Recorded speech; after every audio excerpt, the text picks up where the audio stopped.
العالمين الصلاة والسلام على رسوله الأمين وعلى آله وأصحابه أجمعين أما بعد أعوذ بالله من الشيطان الرجيم بسم الله الرحمن الرحيم ومن زحزح عن النار وأدخل الجنة فقد فاز إلى آخر آية صدق الله العظيم সম্মানিত ওলামা ইকরাম, সম্মানিত সুধীবৃন্দ, আলোচকবৃন্দ, সম্মানিত সাবেক এবং বর্তমান বিভিন্ন ইউনিয়ন চেয়ারম্যান সাহেবগণ, উপস্থিত সম্মানিত দিনী ভাইরা, আমি পবিত্র কোরআন শরীফের আয়াতের অংশ তেলাওয়াত করেছি। আসলে দুনিয়ায় আমরা সফল ব্যক্তি মনে করি তাদেরকে যাদের নেতৃত্ব কর্তৃত্ব আছে, মনে করি আমরা যাদের সম্পদ আছে তারা সফল বলে মনে করি, তাদের দুনিয়া সম্মান মর্যাদা আছে তাদেরকে সফল বলে মনে করি। আসলে তারা সফল নয়। সফল তারাই, আল্লাহ নিজে বলছেন যে যাদেরকে জাহান্নাম থেকে মুক্তি দেওয়া হবে এবং জান্নাতে প্রবেশ করানো হবে, সেই ব্যক্তি সফল কাজ। যদি জান্নাত না পায়, জাহান্নাম থেকে মুক্তি না পায়, তাহলে দুনিয়ায় নেতৃত্ব কর্তৃত্ব সম্পদ এবং সম্মান কোনো কাজে আসবে না।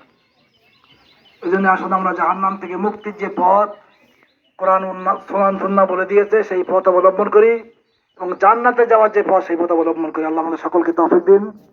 তিনি ইন্তেকাল করেছেন, ভালো মানুষ ছিলেন বলে একটু আগেই আমি ধারণা পেয়েছি।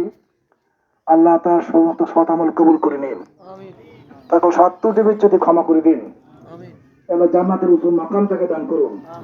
তার পরিবারের যে সদস্য রয়েছে তাদেরকে ইসলাম মাফিক জীবনযাপন করতে তৌফিক দিন, এমন কাজ করার তৌফিক দিন যে কাজ করলে মাইয়েতের কল্যাণে আসবে, উপকারে আসবে। এমন কাজ যেন না করেন যে কাজ করলে মাইয়েতের কষ্টের কারণ হবে।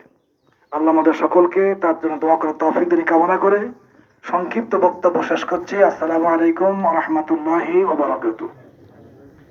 জানাজা আমরা এখন পড়বো, আমরা নিয়ত অন্তরে করব।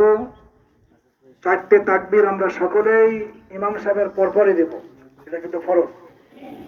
আর যেখানে যে দোয়া আছে, প্রথম তাকবীরের পরে সানা পড়বো, দ্বিতীয় তাকবীরের পরে দুরূদ শরীফ পড়বো, তৃতীয় তাকবীরের পরে দোয়া আছে যাদের জানা আছে তারা পড়বেন, যাদের জানা নেই তারা এতটুকু দোয়া বলবেন যে আল্লাহুম্মা ফির লিল মুমিনিনা ওয়াল মুমিনাত, হে আল্লাহ তুমি মুমিন পুরুষ এবং নারীদেরকে ক্ষমা করে দাও। কেউ যদি না বলতে পারি তো মনে মনে কামনা করবো, মুখে উচ্চারণ না করে, হে আল্লাহ মাইয়েতকে ক্ষমা করো, আমাদের সকলকে ক্ষমা করে দাও। নিয়ত সকলের জানা আছে, এই জন্য আমি তারপরেও একটা আবার অন্তরে করতে আর মুখে বলে দিচ্ছি। আমি আল্লাহর রাস্তে ফারজে কিফায়া জানাজার নামাজ 4 তাকবীরের সাথে এই ইমামের পিছনে মাইয়েতের ক্ষমার জন্য কিবলার দিকে মুখ করে আদায় করার নিয়ত করছি। এত বড় যদি না মনে মনে বলতে পারি তাহলে এতটুকু বলবো, আমি আল্লাহর রাস্তে মাইয়েতের মাগফিরাত